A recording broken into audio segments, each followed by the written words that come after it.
अपने अपने हाथों को जोड़ लीजिए। नमः श्री वर्धमानाय निर्दूति कल्यात्मनि सालोकानां त्रिलोकानां यदि विद्या दर्पणायते यदि विद्या दर्पणायते। पंच परमेश्वरी भगवान की परम पूज्याचे श्री आदि सागर जी महाराज की परम पूज्याचे श्री मावी कृति महाराज की परम पूज्याचे श्री विमल सागर महाराज की परम पूज्याचे श्री तपस्वी सम्राट सन्नति सागर महाराज की परम पूज्याचे गुरु सुंदर सागर महाराज की अहिंसा महेश्वर धर्म की वाणी माता की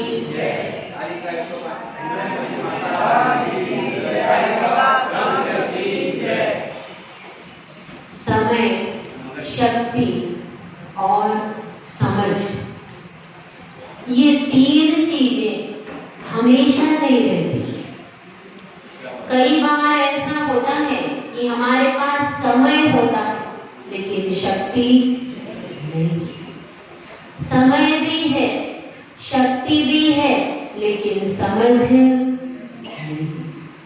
अनादिकाल से हमारे और आपके पास समय बहुत था, शक्ति भी बहुत थी, लेकिन समझ नहीं थी। यदि समझ होती तो क्या होता? हम सब सिद्ध शिला के ऊपर होते। इसलिए समय का भी महत्व है, शक्ति का भी महत्व है और समझ का भी अपना महत्व है। समय की बात देखिए, एक बूढ़ा व्यक्ति है, 70 साल का हो गया, 80 साल का, अब उसके पास हाथ पैर नहीं चल रहे, फिर भी आयु तो है कि नहीं? आयु उसके पास है, लेकिन फिर भी क्या है? शक्ति। अब वह महाव्रत धारण नहीं कर सकता। तो उसके पास अभी समय है, अभी उसकी मृत्यु नहीं आई, ठीक है, और उसके पास समझ भी है, उसको समझ में आ रहा है, वह चाह रहा है गुरुदेव के पास जाकर के बोलना, मुझे दीक्षा दे दो, मुझे व्रत दे दो, लेकिन गुरुदेव दे क्यों? क्योंकि आपको आपके पास समय भी है, समझ भी है, लेकिन शक्ति, तो फिर कार्य सिद्ध नहीं हो सकता। अब क्या बात है? अब बच्चे हैं, उनके पास शक्ति भी पर्याप्त है, समय भी पर्याप्त है, लेकिन समझ नहीं है। वह समझ किस प्रकार की है? केवल लौकिक अर्थों की समझ है। किताब को पढ़ो, रट लो, पास हो जाओ, फर्स्ट आ जाओ, इतना ही हम सिखाते हैं। गलती बच्चों की नहीं, हमको ये सब, बेटा डॉक्टर बन जाओगे, बेटा इंजीनियर बन जाओगे, बेटा ये बन जाओ। हम उनको शुरू से क्या सिखाते हैं? उनको ये नहीं सिखाते शील का पालन करना चाहिए, सदाचार करना चाहिए, जितने भी पुरुष हैं वो पिता को और भाई के समान होते हैं, जब तक विवाह नहीं होता। हम सिखाते नहीं सिखाते। ये हम शील की शिक्षा नहीं देते, हम सदाचार की शिक्षा नहीं देते। यदि बच्चों में आज यही समझ विकसित हो रही है कि विदेश जाने से, डॉक्टर इंजीनियर बनने से ही मेरा कल्याण होगा, ये समझ कहाँ से है? ये समझ हमने ही उनके अंदर डेवलप कर दी। बेटा बड़े बनोगे, हाँ बड़े बन के, बड़े होके मेरा बेटा इंजीनियर बनेगा, मेरा बेटा डॉक्टर बनेगा, बस यही उनके दिमाग में। भले विदेश जाके बने, भले ही शील को नष्ट करके बने, मगर बनना क्या है? Doctor, engineer, CA. ये समझ विकसित किसने की? हमने ही की है। तो इसके कारण अब वह फिर उसमें ये नहीं सिखाते आपको शील का पालन करना अनिवार्य है, ऐसा सिखाते हैं? नहीं। कहीं भी जाओ, कुछ भी करो, बस डॉक्टर, उनके दिमाग में एक ही लक्ष्य पे बेनिफिट हो सकता है। या तो आप उनको सिखा दो शील का पालन करना, तो पहले महिलाओं को सिर्फ एक ही बात सिखाई जाती, चाहे तुम्हारी गर्दन धड़ से उड़ जाए, शील नहीं सूखना चाहिए, बस। और कुछ नहीं सिखाया जाता था महिलाओं को, बता रही हूँ। सिर्फ एक यही चीज सिखाई जाती थी महिलाओं को, और कुछ नहीं सिखाया। उनका कॉन्सेंट्रेशन हो जाता कहाँ? शील के ऊपर। शील के कारण एक हुमायूं ने भी आकर के हुमायूं को राखी बांधी गई। क्यों भाई? केवल शील की रक्षा के लिए। इतना कट्टरता होती थी दो धर्मों में, हिंदू और जैन, शील के लिए। मर जाती थी वो, जोहर कर लेती थी, लेकिन शील क्यों? उनको महिलाओं को सिर्फ एक ही बात सिखाई जाती थी, आपको शील का पालन करना और आपको कुछ नहीं। और पुरुषों को क्या सिखाया जाता था? उनको सिर्फ धन उत्पन्न करने के लिए विशेष सिखाया जाता। लेकिन अब क्या हो गया? सारा हमारा कॉन्सेंट्रेशन अलग है। तो जो महिला स्वयं शील का पालन करती है, उसके पूरे परिवार में शील के संस्कार होते थे। उसका जो जिससे विवाह होता था वह अपने आप समर्पित होकर रहता था। क्यों?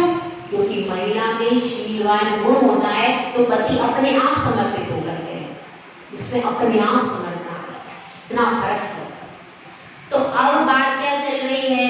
युवाओं के पास शक्ति भी है, समय भी है, लेकिन समझ विकृत हो गई। जो समझ हमारे लिए उपयोग रूप थी, उपयोगिता थी, वह समझ विकास को प्राप्त नहीं हो रही। समझ दूसरी दिशा में हो रही। बुद्धि तो उनके पास है, लेकिन वो दुर्बुद्धि हो गई, सुबुद्धि नहीं है, तो समझ भी नहीं। तो फिर क्या करना चाहिए? जब समय है, जब शक्ति है, तभी समझ को विकसित कर लो। अभी फिर भी आप लोगों के शरीर चल, अभी आप चाहो तो कल्याण के मार्ग पर बढ़ सकते हो। कुछ नहीं तो अनुव्रत आदि तो ले ही सकते हो, ले सकते हो कि? और आप अभी सोचो, अभी नहीं हम 80 साल में ले, क्या होगा? 80 साल में ले पाओगे? कुछ भी नहीं कर पा। तो अभी अवसर आया है, पुण्य आया है, समय भी आपके पास अभी है, और क्या है? शक्ति भी आपके पास है, और समझ भी आ गई है। अब ये तीन चीजें आने के बाद यदि आप अपना कदम चारित्र की ओर नहीं बढ़ा पाए, अनुव्रत भी नहीं ले पाए, अष्टमूल गुण भी धारण नहीं कर पाए, तो आपका जिनकुल श्रावकपना बिल्कुल व्यर्थ हो जाए। इस चीज को समझिए। समय पर चूका डाली पर चूका बंदर, और समय पर चूका किसान, और परीक्षा के पहले विद्यार्थी, ये तीनों यदि चूक जाते हैं, जैसे कि जब बीज बोना था तब किसान ने नहीं बोया, तो क्या होगा? फसल लग जाएगी? नहीं होगी। एक डाली से दूसरे डाली पर कूदना था बंदर को, बीच में चूक गया, क्या होगा? गिर जाएगा नीचे। उसके बाद विद्यार्थी को साल भर उसने पढ़ाई की नहीं, तो फिर क्या परीक्षा में सफल हो जाएगा? तो तीनों कभी सफल नहीं होते। इसलिए समय का भी महत्व है, शक्ति का भी महत्व है, और समझ का भी। तीनों का जब सुंदर संयोजन होता है, तब एक व्यक्ति विकास को करता है। तो अपनी बात चल रही है चरणान योग पर, और अपनी दिग्व्रत की चर्चा चली थी। दिग्व्रत सबको समझ में आ गया? 10 दिशाओं में परिमाण कर लेना, उसको क्या कहते हैं? दिग्व्रत। यह क्या है? गुणव्रत। गुणव्रत की क्या परिभाषा बताई थी?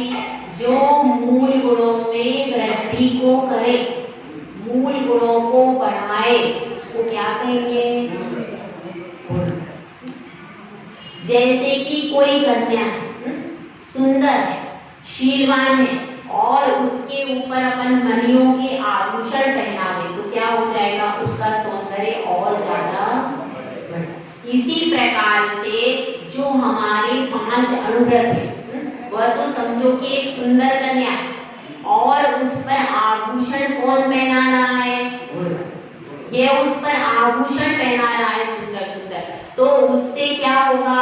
उसका रूप और ज्यादा सुंदर हो जाएगा। इस तरह से समझते। अब इसमें देखिए, इस गाथा में अपन देखेंगे 73 नंबर की गाथा। 72 तक हो गया था, ठीक है। अब 73 नंबर की गाथा में अपन समझते हैं कि शिष्य ने प्रश्न यह किया कि आपने बता दिया 10 दिशाओं की मर्यादा करते हैं, तो अब हमें यह बताइए कि उन दिशाओं में, उन मर्यादा में हमें अतिचार कैसे लगते हैं, कौन कौन से अतिचार हमको लग सकते हैं। और देखिए, अतिचारों का जानना बहुत ज्यादा जरूरी है। अपन इसको इग्नोर कर, सिर्फ व्रत ले लिया और व्रत लेकर श्रीफल रखकर आ गए, अतिचारों का ज्ञान नहीं है। अब अपने घर में 10 दरवाजे, अब हमें पता ही नहीं कौन सा दरवाजा खुला है, तो क्या होगा? कहीं से भी चोर आके और ले जाएगा चुरा के, सही है कि? और अगर हमें अपने दरवाजों का ज्ञान होगा तो हम क्या करेंगे? दरवाजे को बंद कर देंगे, तो फिर कोई भी चोर आ नहीं सकता। तो ये समझिए, कर्म चोर चाहूं और सर्वस्व लूटे सुमिरे, 7 कर्म आ करके लूट करके ले जा रहे। कोटली बांध कर आपको दिख ही नहीं रहा। बाहर का चोर तो दिख जाता है, बाहर के चोर को पुलिस पकड़ लेती है, लेकिन अंदर का जो चोर है वह आकर के आपकी आत्मा की शांति सुख सब चुरा चुरा करके अनादिकाल से ले जा रहा है और आपको दिख ही नहीं रहा है। आप तो अपनी सुध बुध खो करके सो रहे हो मोह की नींद। तो इसलिए आपको मोह की नींद से जगाने के लिए आचार्य से कह रहे हैं कि भैया जागो और अपने व्रतों का पालन करो, ठीक है। अब यहाँ पर अतिचार बताए, ऊर्ध्वाधस्ता त्रियक व्यतिपाता क्षेत्र वृद्धिरवधीनां विस्मरणं दिग्वर्ते प्रत्याशा पंचमन्यन्ते।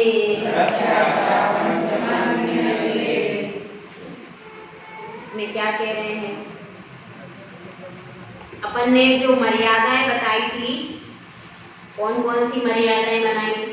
10 दिशाओं की बनाई थी। तो उसमें कैसे कैसे, सबसे पहले बताया ऊर्ध्वास। ऊर्ध्वास मतलब ऊपर, ऊपर परिमाण बनाया था कि इतने मीटर की दूरी तक। ऊपर का क्या होता है? पैमाना नापने का, बताओ। ऊपर की ऊंचाई कैसे नापी जाती? मीटर आदि के द्वारा मापी जाती है। काय से मापते? योजन में मापते हैं अपने हाथों से। तो योजन या मीटर की मर्यादा की थी कि 800 मीटर तक मैं नहीं जाऊंगा, जो भी, तो उतनी ऊंचाई तक हमने मर्यादा की थी। लेकिन अब क्या हो गया? अब ऐसा प्रसंग आया कि 800 के ऊपर जाने का प्रसंग आ गया। एरोप्लेन में आपको बैठ के जाना है और वो कितनी ऊंचाई तक होता है? तो 900 तक होता है, ठीक है। हम ऐसा करेंगे कि नीचे वाली जो मर्यादा है ना, उसको घटा देंगे 100, तो ऊपर की बढ़ा लेंगे। ऐसा कह रहा है, ठीक है। क्या कह रहा है? अब हमको 900 तक जाना है, ऊपर 900 की ऊंचाई तक जाना है, तो हमने नीचे की भी 900 निर्धारित की थी, ऊपर की भी 900 निर्धारित की थी। तो हम नीचे की तो 800 कर लेंगे और ऊपर की 900 कर लेंगे, तो क्या फर्क पड़ेगा? बराबर ही हो गई ना। 1700 थी तो ऊपर की नीचे की 100 घटा ली, ऊपर की 100 बढ़ा ली, एक ही बात है। तो इस चीज का यहाँ पर निषेध कर रहे हैं कि आपने जितनी भी ली है उसका जीवन भर पालन करना ही है। अब आप उसमें घटा बढ़ा नहीं, वो जीवन पर्यंत के लिए दिग्वत की जितनी भी मर्यादाएं हैं वे जीवन पर्यंत तक ली। पहले ही, इसीलिए मैं आपको कह रही हूँ, पहले ही आप सोच समझ करके दिग्व्रत ले लो। अब आप बताइए, एरोप्लेन जो है कितनी ऊंचाई तक उड़ता है? बताओ। पता नहीं किसी को, बताओ, कल पता लगा कर बताओ। ठीक है, आप ये बताइए, और नीचे खुदाई करते हैं तो कितनी खुदाई पर बोरिंग में पानी निकल आता है? करीब करीब कितने मीटर? कितना? 50 की 100? एक जना बोला कोई भी मिनिमम 50 पे निकल जाता है। और जैसे कुएं भी कई बार गहरे गहरे होते हैं, बावड़ियां भी गहरी गहरी होती, तो पहले कैसे परिमाण किया जाता था? अब जैसे किसी ने 100 या 200 मीटर तक का परिमाण कर रखा, इतना कर सकते जमीन के अंदर जो ये पृथ्वी है इसके में 200 मीटर तक जाऊंगा। अब उसने बोरिंग खोदी, मान लो 200 मीटर पर भी पानी नहीं निकला। अब वो क्या कह रहा है दूसरा वाला, यदि आप 50 और खोद लोगे तो तुरंत पानी निकल जाएगा। अब क्या होगा? अब वो 50 और खोदेगा। अगर उसने 50 खोदा और वह 50 में गया तो क्या हो जाएगा? उसको दोष, खुदवाने में दोष नहीं है, लेकिन 50 खोदने के बाद वह नीचे जाकर रोज पानी निकालेगा तो क्या होगा? दोष हो गया। यदि वो जाता नहीं है, सिर्फ खुदवाता है तो दोष नहीं है। बात को समझ लेना। यदि उसने, जब तक वह 250 मीटर तक स्वयं पैर नहीं रखेगा तब तक उसको दोष। यदि उसने अपने कहीं बेटे की खुद रही है, उसको कह भी दिया तो दोष इतना, उसमें दोष लगेगा पर उतना दोष नहीं लगेगा। लेकिन अगर उसने 250 की खुदवाई और स्वयं नीचे गया तब उसको पूरा दोष लग गया। यदि वह कह रहा है तो वचन के द्वारा लगेगा उतना दोष, लेकिन काय के द्वारा करेंगे तो मन वचन काया तीनों के द्वारा उस गहराई तक पूरा दोष लग गया। इसलिए ऐसा लिया जाता है। अब कोई 500 की ले ले मान लो, तो 500, आजकल तो कुएं बावड़ी होते ही नहीं, तो आजकल तो कोई दिक्कत है ही नहीं। पहले क्या होता था, कुएं और बावड़ी गहरे गहरे होते, तो उनमें अंदर उतर, कई बार कुएं सूख जाते थे गर्मी के दिनों में, अंदर उतर, बावड़ी में सीढ़ियां होती थी, अंदर उतर करके और उन बावड़ी में से पानी लेके आया जाता। ध्यान है आपको? पहले ऐसा, तो इसलिए ऐसी मर्यादा। अब कोई आज की डेट में यदि कोई महिला या पुरुष 500 का नियम ले ले गहराई का, तो आराम से पालन कर सकता है। क्यों? 500 गहराई से उतरने का कोई काम कभी पड़ता ही नहीं, और कभी पड़ेगा तो क्या कर देना, बिना उसके भी चल सकता है। हाँ, इतना जरूर करना चाहिए कि एरोप्लेन जितनी ऊंचाई तक उड़ता है उस ऊंचाई पर में आप अपना एक्स्ट्रा जोड़ और फिर त्याग करो।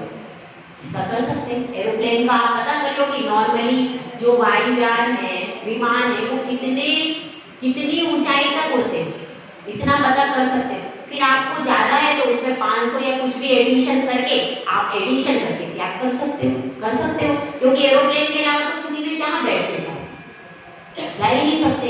तो नीचे भी आप अनुमान लगा लो कि आप यदि 500 या 1000 तक का आपने त्याग कर दिया तो उसके नीचे कौन धरती के अंदर जाएगा? कभी अवसर जिंदगी में नहीं आता, और कभी बाय चांस आ गया तो त्याग कर सकते हो, कोई दिक्कत वाली बात नहीं। ऐसे अपन नियम ले सकते हैं। अब बताइए 500 1000 मीटर कौन नीचे जाएगा? अभी आज तक गए क्या? तो फिर आगे कहाँ जाए? आगे भी नहीं जाओगे, लेकिन त्याग है क्या? ऐसी तो इन चीजों का अपन हर समय अपन उपयोग भी नहीं करते, लेकिन त्याग इसलिए फल पूरा नहीं मिलता। तो खाली दिव्यव्रत कितना बड़ा है, उसमें 10 दिशाओं का परिमाण, ऊपर का, नीचे का, आप पता करो वायुयान कितने मीटर तक उड़ता है, तो उसके ऊपर भी आप ले लो 500 और त्याग कर दो, त्याग तो करो। आप जीवन में रोज तो जाके वायुयान में बैठते नहीं हो, ठीक है, कम से कम इतना कर दो, वायुयान को बैठने की छूट, बाकी क्या इतना भी कर सकते हो। कुछ तो नियम इसमें आप कर ही सकते हो, कर सकते हो कि नहीं? कर सकते हो। उसके बाद क्या है, तिरछे में कैसे करते हैं परिमाण? तिरछे में कौन कौन सी चीजें? हमारे साइड में भी तो गांव बसे हुए, साइड में भी देश बसे हुए हैं, तो जो देश जिस दिशा में बसे हुए हैं, जिस कॉर्नर पर बसे हुए हैं, उनका हम त्याग कर सकते हैं।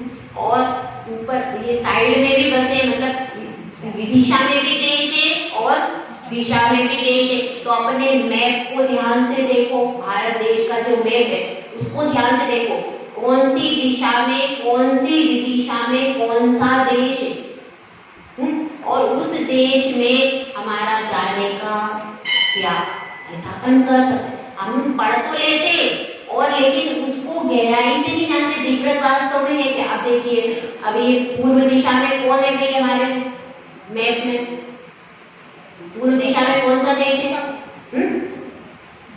भारत का, भारत के बाहर का। कल सब अपना अपना मैप लेके आना और देखना, फिर बताऊंगी, ठीक है। तो पूर्व दिशा में कौन सा देश है, पश्चिम में कौन सा देश है, आग्नेय कोण में कौन सा है, नैऋत्य में कौन सा, वायव्य में कौन सा, और कौन सा है? आप ईशान्य।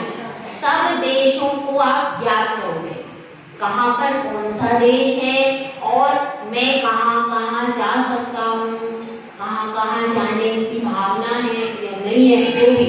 और फिर मैंने जो आपको कंडीशन 5 बताई थी, फिर आप उन दिशाओं का ले करके त्याग कर दो। विशेष 5 परिस्थिति मैंने आपको बता दी, उन 5 परिस्थितियों पर जब आपको ध्यान तो रहेगा, नहीं हमने देखो ऊपर की इतनी मर्यादा ली है, नीचे की इतनी मर्यादा ली है, तिरछे में हमने ये मर्यादा ली है, और आग्नेय कोण की ये मर्यादा। जब आपको पूरा पता होगा तो आपका व्रत में कितना ध्यान लगेगा, विशुद्धि कितनी बढ़ेगी, बढ़ेगी कि नहीं। और आप देखो ज्यादातर भारत में ही रहते, कभी कभार कोई विदेश में बच्चा चला जाए तो कोई जाता होगा, बाकी ज्यादातर। और अब तो कल्चर इतना हो गया है, आप अपने भारत देश में ही रहो, वही सही।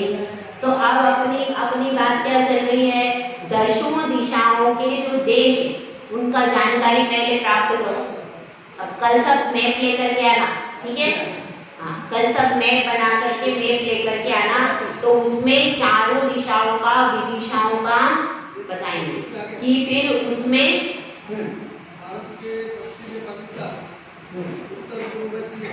उत्तर में चीन, पश्चिम में पाकिस्तान, और क्या नेपाल, गुजरात, नेपाल भूटान काय में।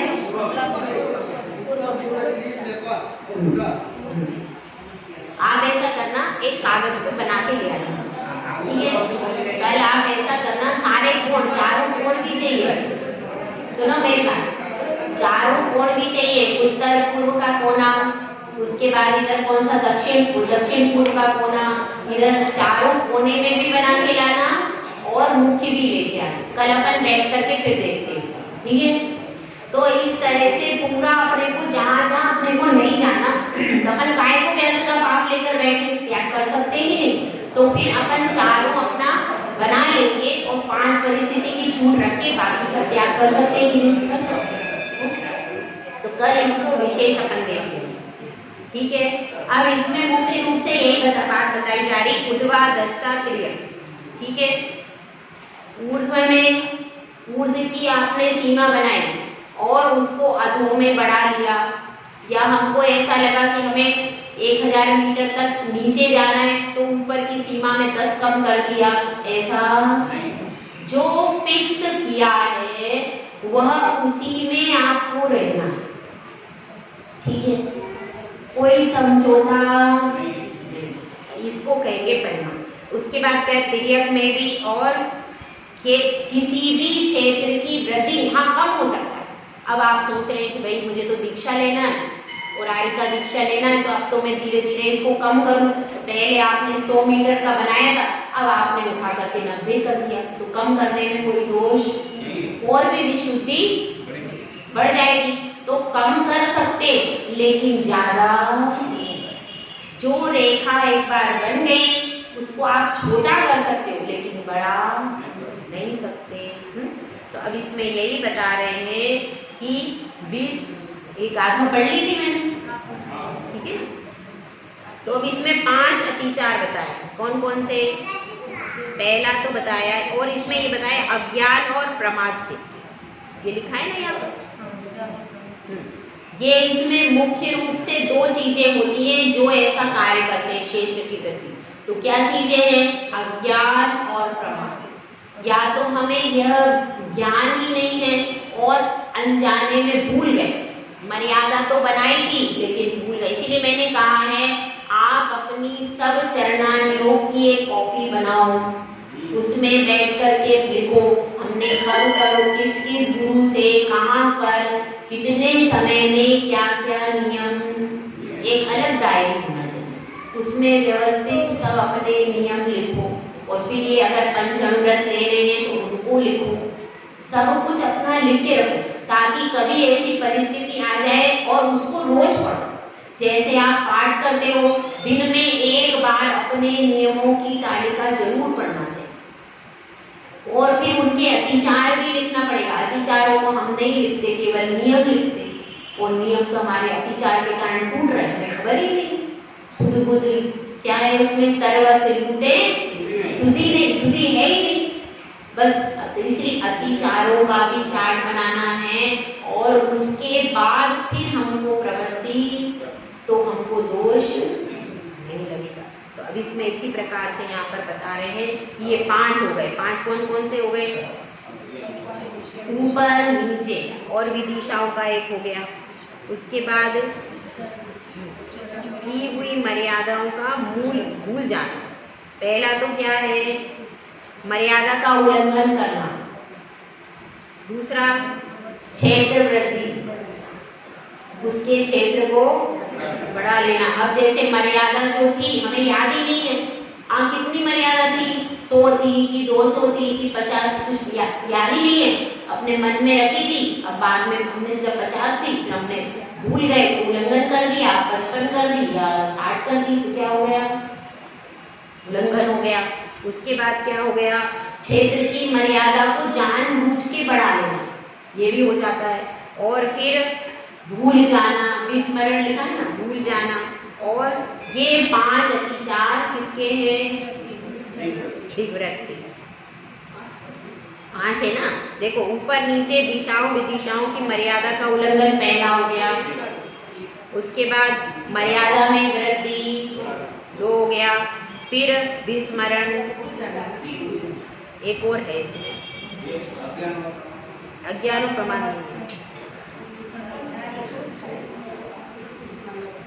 5 है, मर्यादा को बढ़ा लेना और की हुई मर्यादाओं का भूल जाना। 5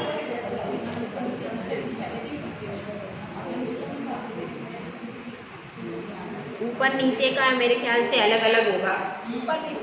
ऊपर नीचे का अलग अलग है। ऊपर नीचे की जो मर्यादा है वह अलग है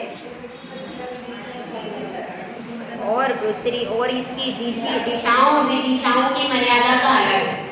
ऐसा करना पड़ेगा तब इसके ऊपर नीचे का अलग अलग कर लो, ऊपर नीचे की मर्यादा का अलग कर लो, उल्लंघन, और नीचे का ये दिशाओं का दिशा विदिशा का एक कर लो, तो ये 5 हो जाएंगे। और अपन देख लेंगे इसको, ठीक है। तो अब इसको समझ लो अपन कि इस तरह से दिग्व्रत की मर्यादा की जाती है, ठीक है।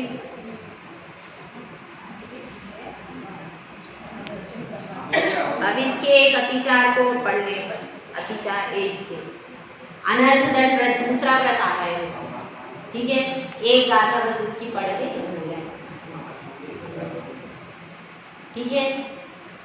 अब अगला श्लोक पढ़ते हैं। इसमें अनर्थ दंड व्रत आ रहा है। अनर्थ दंड मतलब क्या है?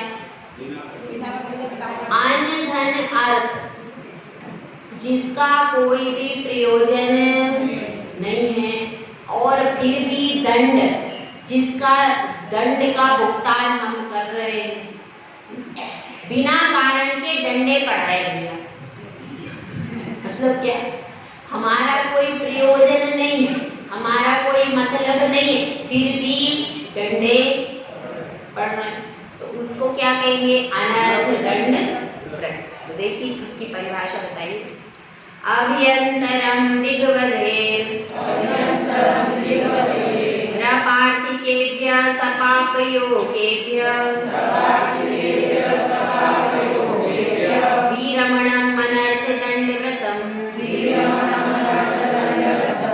विदुरव्रतधराग्रण्यम्।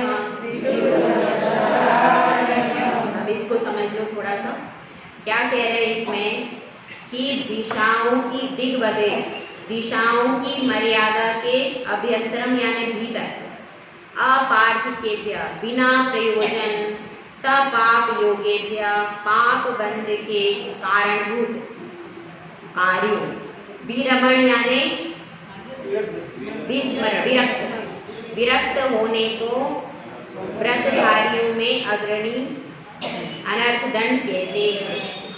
इसमें भी इन्होंने ये नहीं कहा कि हम कह रहे हैं, क्या कह दिया, व्रतधारियों में व्रतधरागण्य, इसका मतलब क्या है, जो व्रतधारियों में अग्रणी कौन है, तीर्थंकर। तो सभी जगह हर गाथा में उन्होंने ये लिख दिया तीर्थंकर कह रहे, तीर्थंकर कह रहे, कहीं भी ये नहीं लिखा मैं कह रहा हूँ, ऐसा लिखा है। इतनी विनय, इतने बड़े ज्ञानवान आचार्य में भी इतनी विनय है कि हर श्लोक लिखना जरूरी है, हर श्लोक में तो भी इतनी विनय है कि हर श्लोक में वो लिख रहे तीर्थंकर कह रहे हैं, मैं नहीं, इतनी विनय। जबकि श्लोक रचना सब उन्होंने की होगी, श्लोक के एक एक शब्द को व्यवस्थित लिखा है, सब कुछ किया, सब कुछ करने के बाद भी अपना नाम, ये बड़ी चीज। और अब तो क्या स्थिति, कुछ नहीं करने के बाद भी नाम बड़ा।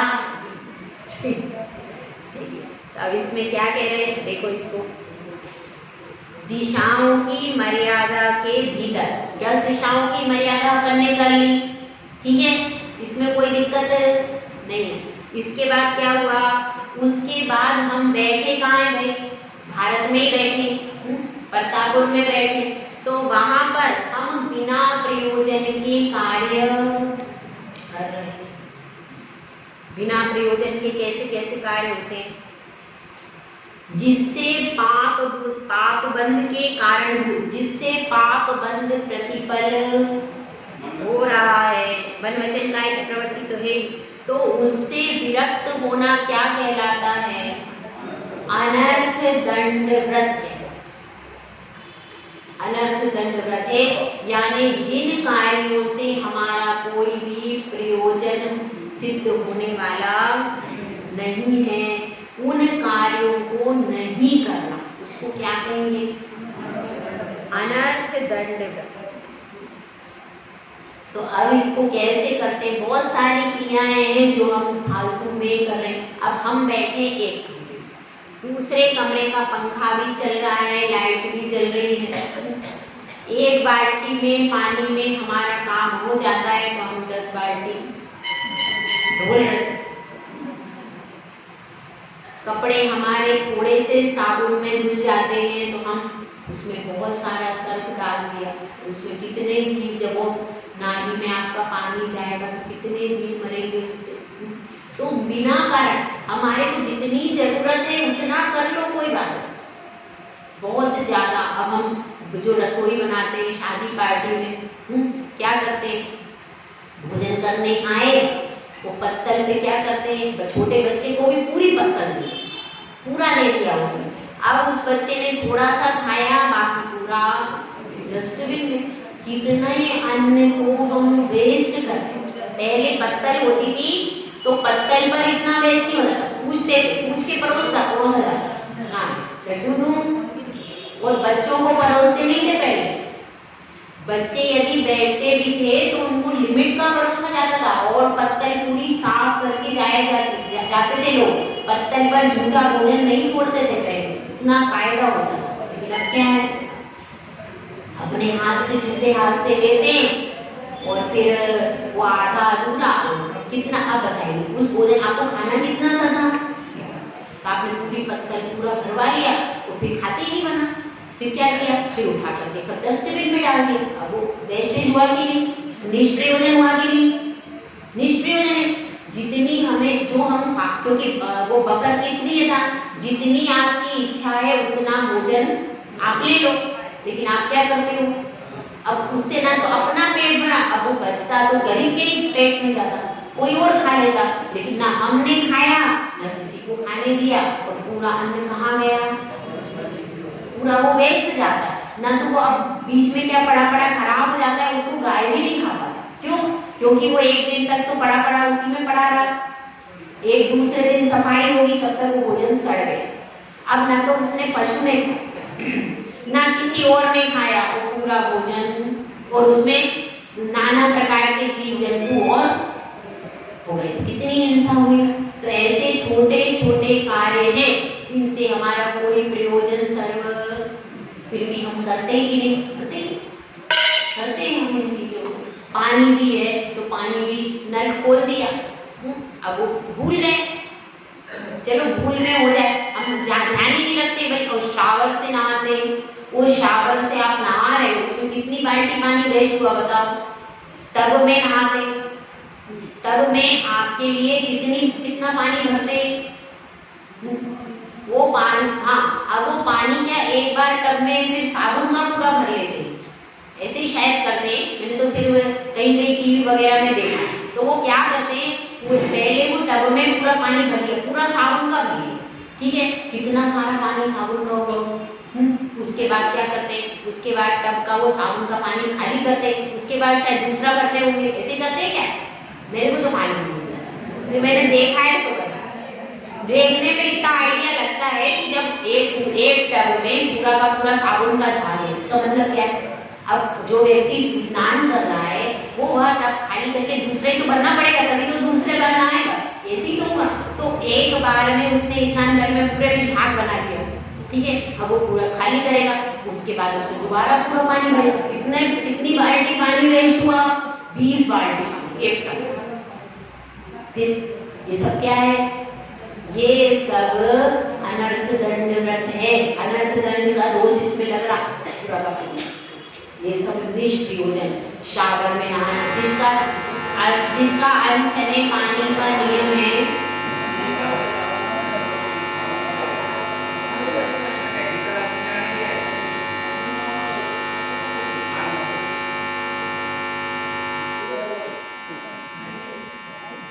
जिसका कल बात कर, जिसका कल कर, जिसका अनचने पानी का नियम है उसको शावर आदि में नहाना, ठीक है। अब अपन कल इसको देख लेंगे विशेष। जय बोले आचार्य सुंदर सामान्य।